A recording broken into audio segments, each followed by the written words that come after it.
how sick you really were. You don't need to come walking out of the doctor's office or from the surgeon's office and think that, you know, there wasn't really that much wrong with me. You need to know that when God gets done with you, you need to know how serious this thing was. You need to know how deep God had to cut. You need to know how long that thing has been there. Sometimes they tell you that thing has been in you for years. God lets us know every now and then. This thing has been infesting you for years.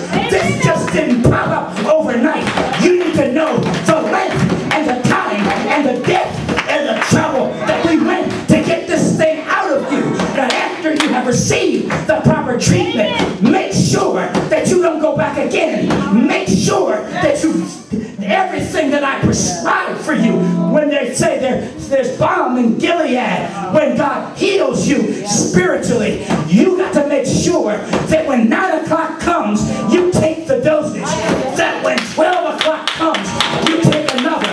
You got to make sure that when God delivers you, when prayer time comes, you better be there. When it's time for rejoicing, you make sure that you rejoice. When it's time for your therapy session with God, come boldly to the throne of grace that we might find grace to help in time of need.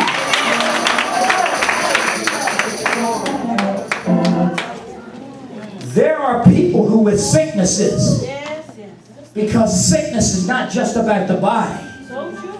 It affects you psychologically. So along with the sickness and the cure, they sometimes prescribe, I'm going to tell you who you can go to, who you can talk with.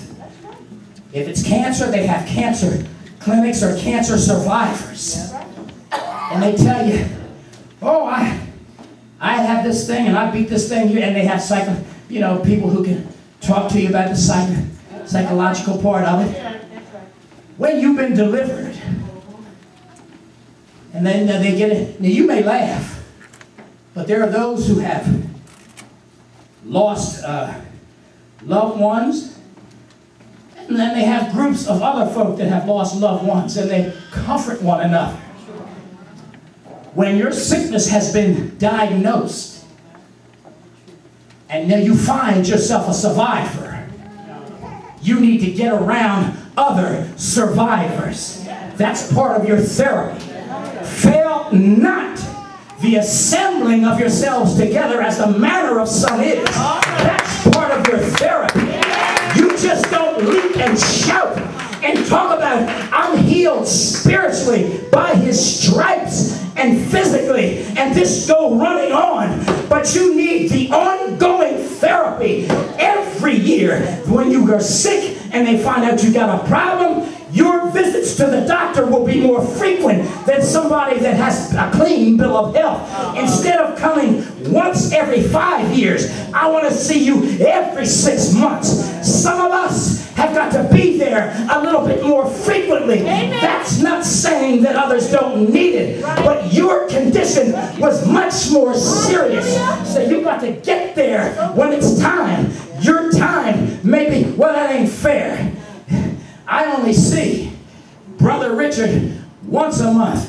He ain't nobody counseling him. You don't worry about Brother Richard. But you got to realize when you're prescribed medicine, well, let me see, Bishop. Now, your treatment only requires you to go once a month. How come I got to go every week? You don't worry about what was prescribed for Bishop. But the medication and the antidote that was given to you, you got to read it. I don't care if you don't like the time. Some of us have early morning visits and don't like to get up early in the morning. But that's not your problem. When it's time for you to be there, they scheduled you when they could fit you in. So when God says it's time, you better get up. It's not about you. Not about your tiredness. Not about your I don't feel like itness. When God comes calling, you better be there. And you better be there on time. God don't want to hear, I had a flat tire. God don't want to hear, I overslept. But when God comes calling, you better answer his call.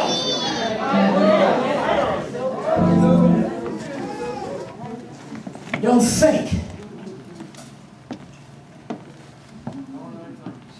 Keep an eye on the time here. Don't think that you don't need a follow-up.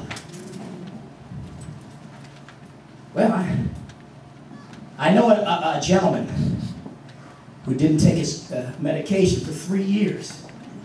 He said, well, I felt good and I thought I was all right. And he had a stroke. That man was Deacon Hovington. He said, I know I had high blood pressure, but I felt good. And I thought I was all right. Some of you have been prescribed antidotes. Might have been prayer, might have been whatever. But don't think that because you feel good, that you can slack up, or that the condition will not come back on you again. This old man is prescribed one type of medication, and that's death. Crucify him, slay him, fillet him, do whatever you have to do. And if you don't give him what he has prescribed, the Bible says kill him, crucify him. There is an inner part of you that will rise up in you if you don't put it down. And the only way that you can put this fella down is what God prescribes for you. Fasting, prayer, dedication, a love for God and a love for His Word. Your faithfulness, your punctuality. God is not concerned at the fact that you understand church protocol. But you need to take what is on the pages and learn how to apply it to your life. And all of us, you are in this world but not of the world, but all of us rub shoulders with the world. That has an effect on us. And as such, we must be prescribed certain medications and antidotes that will get us through. Prayer gets you through. Fellowship gets you through. Fasting gets you through. Obedience gets you through. Cutting off gets you through. Cutting off, laying aside, and overcoming you gets you through.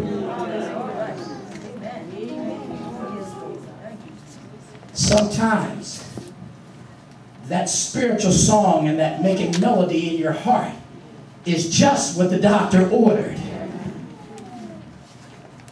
Isn't it nice that when God prescribes things to you, God doesn't say that, now listen, I want you to have love in your heart. And on the side now, okay, love in your heart. Side effects are headaches, back pains, indigestion, and all these things. If you got high blood pressure, don't take love because it'll make your blood pressure go up. You know, every medication that is prescribed for us today. And you know what gets me? Some of them side effects are even death, possible death. But thanks be to God, when God prescribes